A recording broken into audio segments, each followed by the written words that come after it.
সবাইকে জানাই নমস্কার। আজকে পাকাবো ইলিশ মাছ। দেখছেন, ইলিশ মাছ দিয়ে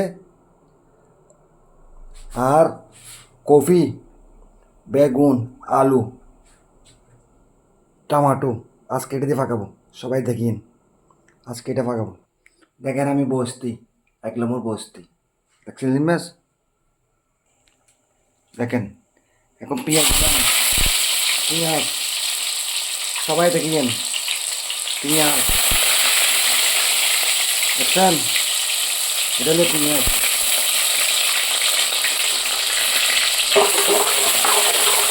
দেখেন এটা পেঁয়াজ। এখন দেবো টমাটো। দেখেন সবাই, সবাই দেখিয়েন, দেখছেন। দেখেন কি অবস্থা হয়েছে, কি দেখেন, দেখছেন।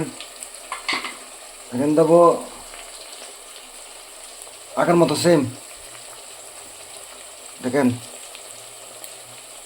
মশলা দিছি, সবাই দেখিয়েন, মন দিয়ে দেখিয়েন কীভাবে পাক করতেছি। এখন দেবো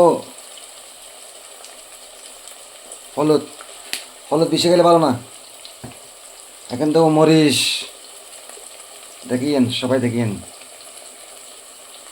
মরিচ বেশি খাবো ভালো না, দেখছেন। এখন একটা চামচ দিয়ে লাড়ি দেবো। দেখেন এখন লাল লাল দিব, ডাইরেক্ট লাল, একটা লাল দিব। এখন তো একটা পানি, পানি না দিলে লাল হবে না,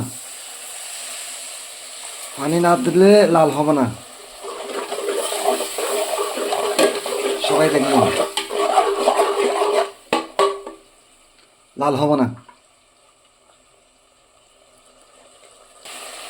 সবাই দেখেন, এখন লিম মাছ দিছি, কত সুন্দর দেখেন। এটা লিম মাছ দিছি, একটু লাড়ি দেবো, অর্থাৎ মানে এটার উপরে দেবো।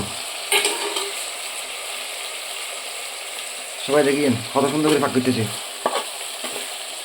সবাই দেখেন। লিম মাছ দিছি, একটু পানি দিতে হইব, পানি না দিলে ভাঙে দিব। সবাই দেখেন, দেখছেন। আমি ক্যামেরাম্যান নিজে, আমার কোনো ক্যামেরাম্যান নেই। সবাই দেখেন, এটা ইলিশ মাছ, ইলিশ মাছ শাক করতেছি। সবাই দেখেন কত সুন্দর পাক, সেরকম পাক। এখন দেবো এটা, দেবো এটা, ডালি দেবো, উপর আসছে লাড়বো না ব্যাস, বুঝছেন। এটা দিছি, এটা লাড়লে ভাঙিয়ে দিব ব্যাস। এটা এখন লাগিয়ে দেবো 5 মিনিট, 5 মিনিট লাগিয়ে দেবো, দেখিয়েন। Okay bye bye, good. দেখেন একটা টমেটো দেবো, এখন টমেটো দিতেছি, সবাই দেখিয়েন। ব্যাস একদম মজবুত হারে। এটা ফাঁক শিখছে আমার মার থেকে, দেখছেন। সবাই ভালো থাকিয়েন, শুভরাত্রি, good morning, bye bye bye bye, সবাই ভালো থাকিয়েন।